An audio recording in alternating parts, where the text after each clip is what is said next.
আমাদের চারপাশে অনেক অনিষ্ট আছে। শয়তান, জাদু, বদনজর, হিংসা, হঠাৎ বিপদ।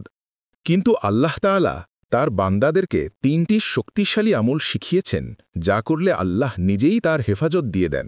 আসুন জেনে নেই। ১. আয়াতুল কুরসি।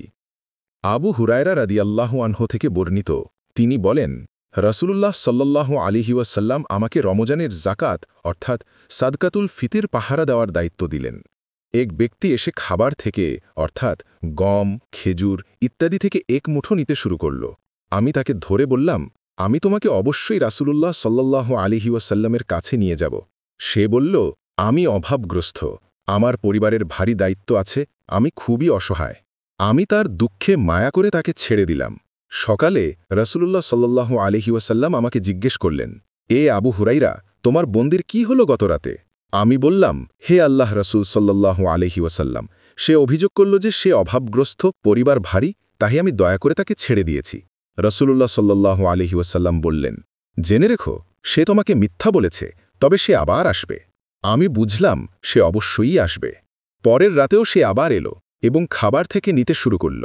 আমি তাকে ধরে বললাম, এবার আমি অবশ্যই তোমাকে রাসূলুল্লাহ সাল্লাল্লাহু আলাইহি ওয়াসাল্লামের কাছে নিয়ে যাব। সে আবার বলল, আমার দুঃখ দুর্দশা আছে, আমাকে ছেড়ে দাও। আমি আবার মায়া করে ছেড়ে দিলাম।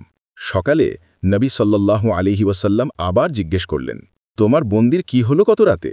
আমি বললাম, হে আল্লাহ রাসূল সাল্লাল্লাহু আলাইহি ওয়াসাল্লাম, সে বলল, আমাকে আয়াতুল কুরসি পড়তে হবে শয্যায় যাওয়ার আগে, তাহলে ভোর পর্যন্ত শয়তান আমার কাছাকাছি আসতে পারবে না। তাই আমি তাকে ছেড়ে দিয়েছি। রাসূলুল্লাহ সাল্লাল্লাহু আলাইহি ওয়াসাল্লাম তখন বললেন, সে তোমাকে সত্য বলেছে, যদিও সে আসলে একজন মিথ্যাবাদী। তুমি জানো, সে ছিল শয়তান। সহিহ বুখারী হাদিস নং ২৩১১, সহিহ মুসলিম হাদিস নং ২৭২৮, সুনান আবু দাউদ হাদিস নং ৫০০৪৯। এছাড়াও আয়াতুল কুরসির এর ফজিলত ও গুণাগুণ নিয়ে অনেক সহিহ হাদিস আছে।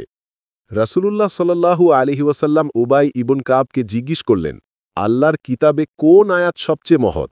তিনি বললেন, আয়াতুল কুরসি। রাসূলুল্লাহর পরে তার বুকে হাত রেখে বললেন, হে আবুল মুনজির, তোমাকে জ্ঞান সুখময় করে তুলুক। এটি সহিহ মুসলিমের হাদিস। উলামারা বলেছেন, নিয়মিত আয়াতুল কুরসি পাঠকারীর জন্য এটি জান্নাতের চাবির মতো কাজ করে, কারণ এটি তাওহীদ ও আল্লাহর মহিমা বর্ণনা করে। রাসূলুল্লাহ সাল্লাল্লাহু আলাইহি ওয়াসাল্লাম বলেছেন, যে ব্যক্তি প্রতিবার নামাজের পর আয়াতুল কুরসি পড়ে, তার জান্নাতে প্রবেশে মৃত্যুই হবে একমাত্র অন্তরায়। এটি সহিহ নাসাঈর হাদিস। বিশেষ করে রাতে ঘুমানোর আগে পড়লে শয়তান তার কাছে আসতে পারবে না।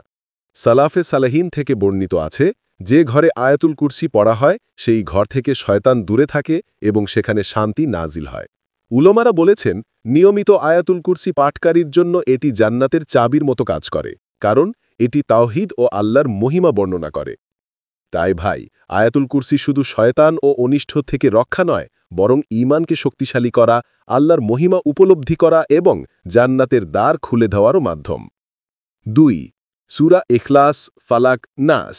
এই ৩টি সূরাকে একসাথে বলা হয় মুয়াব্বিয়াত, মানে আশ্রয় সূরা। এগুলোর ফজিলত অনেক, সহিহ হাদিসে স্পষ্টভাবে এসেছে। সংক্ষেপে প্রধান প্রধান গুণাগুণ তুলে ধরছি। রাসূলুল্লাহ সাল্লাল্লাহু আলাইহি ওয়াসাল্লাম বলেছেন, যে ব্যক্তি সূরা ইখলাস পাঠ করল, সে যেন কোরআনের ১/৩ পাঠ করল।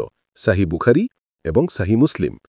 এক সাহাবী প্রতিটি নামাজে সূরা ইখলাস পড়তেন। নবী জানতে চাইলে তিনি বললেন, এই সূরায় আমার রবের গুণাবলী বর্ণিত হয়েছে, তাই আমি এটি ভালোবাসি। তখন নবী বললেন, আল্লাহ তাকে ভালোবাসেন। সূরা ফালাক ও সূরা নাসের ফজিলত শয়তান, জাদু, হিংসা ও বদনজর থেকে রক্ষা করে। আয়েশা রাদিয়াল্লাহু বলেন, রাসূলুল্লাহ সাল্লাল্লাহু আলাইহি ওয়াসাল্লাম প্রতি রাতে নিজের উপর হাত বুলাতেন এবং সূরা ইখলাস, সূরা ফালাক ও সূরা নাস পড়ে ফু দিতেন। এটিও আছে সহিহ বুখারীতে। আল্লাহর কাছে নিরাপত্তা চাওয়া। এই সূরাগুলো পড়ার মাধ্যমে মানুষ আল্লাহর কাছে সব অশুভ জিনিস, যেমন রাতের অন্ধকার, জাদুকরের ক্ষতি, হিংসুকের বদনজর, শয়তানের কুমন্ত্রণা থেকে আশ্রয় নেয়। ৩ সূরাকে একসাথে সাহাবীরা বলতেন, এগুলো আল্লাহর পক্ষ থেকে মানুষের জন্য সবচেয়ে বড় ঢাল।